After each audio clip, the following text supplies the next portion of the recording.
Ho an'ny mamimi kosa dia aritra roa andro ilay kongresy lehibe ny fikambanana malagasy miray sy mifankatia fantatra amin'ny hoe mamimi vohitra mandritra izay roa andro izay ny famerenana ny hareny Madagasikara mba ho tombony ho an'ny mponina eto Madagasikara.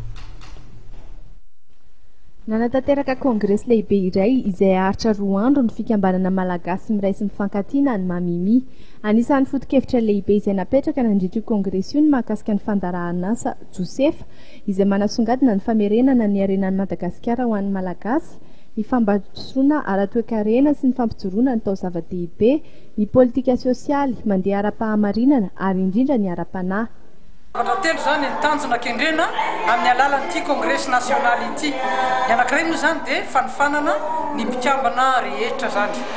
Ny mpiandraikitra indrindra ny birao manerana ny faritra sy ny distrika dia efa maro moa zany izy ireo nomena ny fanifanana. Fanifanana ny kiasika ny hoe fahaizana manentana fampirisina ihany koa zany. Ny solotena rehetra manerana ny faritra roa amby roapolo. Fampirisihana azy ka arakaraky ny ionana moa zany araky hoe ny ionana no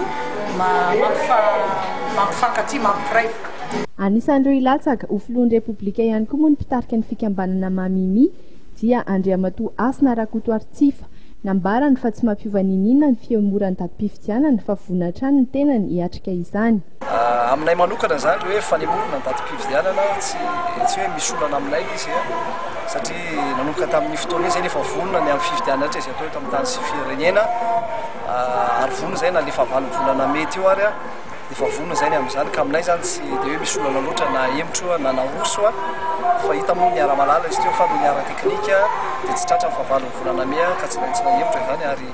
izay manaiky izay hoe fandaminana sy fanemora zay kanefa kosa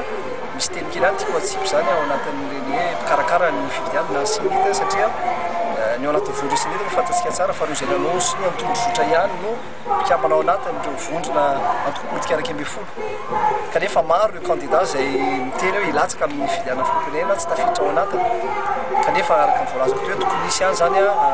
fampidiniana au niveau sénite sy ireo candidat izay efa déclaré hoe hilatsaka amin'ny fifidianana filoham-pirenena ny amin'ny fandaminana ny fifidianana amin'ny ankapobeny zany amin'izao fotoana izao.